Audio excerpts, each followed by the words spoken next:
Ooh, I've been waiting to review this game for so long. I think almost, what do you even say that hasn't been said by so many other people? This game is an epic masterpiece and is just one of the most principled and disciplined NES games, and it's I would say even today, the defining game in what I call the boss rush genre, where you just fight bosses over and over again. Cuphead would be definitely a part of that. I think Fury was an indie game. Not too many bigger AAA games even try this shit because, first of all, you're not going to beat the damn game that Nintendo made damn 30 years ago. It puts just absolute fear in my eyes just to see Mike Tyson right here. He's probably the most legendary hard boss, I would say, in all video games. You Dark Souls people, shut the fuck up. You don't know what you're talking about. Give it a round against Mike here and see what happens. He's going to annihilate your face. The difficulty is legendary. As you go through the little dudes, each guy has their own strategy and how you need to do. When you first fight them, you're sort of forced to fight the way the game expects you to fight. You have to dodge or whatever. You start learning tricks though as you keep going, and now you got crazy people who speed run this game, and they know how to just frame all the thing to force the enemy into a certain pattern that they can play the shit blind. They're so freaking good at this game, and you've got to play it. I don't know what it runs to buy it. It's expensive. Like, you could get this game in all kinds of various forms. I think it's still on. I think it might have came out on Switch as Mr. Dream. Mr. Dream is the official, Mike Tyson's knockout, which I think also might have been a game. But anyway, after the controversy with Mike Tyson, Nintendo didn't want to pay him the licenses, so they redid it with just Mr. Dream. But it's essentially the same game. But is it really the same to fight Mr. Dream versus Mike Tyson? No, you want to beat Mike Tyson. Try to get a hold of the NES copy. I don't know, either physical or just play the emulator.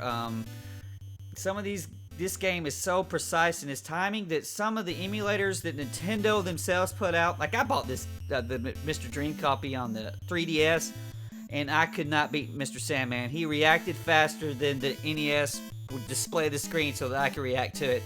And well, I'm old and rusty, but I should have been able to beat Mr. Sandman because I worked so hard. For years and years, he was the one who kept me down. And everybody has their story about that one guy, the fighter, that just, this is who I could get to, and he was an asshole. And for me, it was Mr. Sandman. But I think around in 2014, I decided, you know what? I'd beaten this game a ton with like Game Genie and like save states and other slowdowns and other bullshit, and I'm going to do it legit. And I still haven't knocked him out. I know if I kept working, I knocked it out. I beat him by a TKO, which is, sad, but it's a win, man. It's a glorious win. I got to beat Mike Tyson, even though it was by decision. It wasn't a TKO, it was by decision. You got to get 5,000 points. And so you got to come up with a plan about how you hit him, how you knock him down, and things like that. Dude, it's so good, and you've got to get it.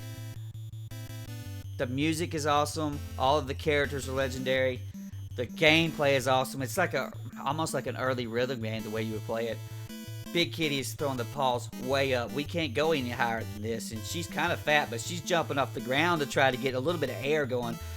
Brian loves the challenge. He loves the intensity, and if you're, an old school player who really loved this game back then, and you got that guy who has held you down, how about, fuck Call of Duty and all that other stuff. There's just going to be another one next year. How about you go back there and you take out King Hippo? Because we know that he was the one. He was the one that was holding you down. You hit him in the belly button, guy. Really? What the hell's you trying? You didn't see that? Get this game. If you already have this game, now you probably already do, you should play it. And you should play it for real. You owe it to yourself. You owe it to yourself to give Mike Tyson the run, to knock his ass out, to get the decision. And if you can't do Mike Tyson, okay, do Super Macho Man, do Sandman, do Soda Popinski, whoever it was that was holding you back in your life. He was the one that was doing it the whole time. Your life isn't good because freaking Don Flamingo kept throwing those damn uppercuts every time, and he blocked your shit. Well, beat his ass and conquer the day.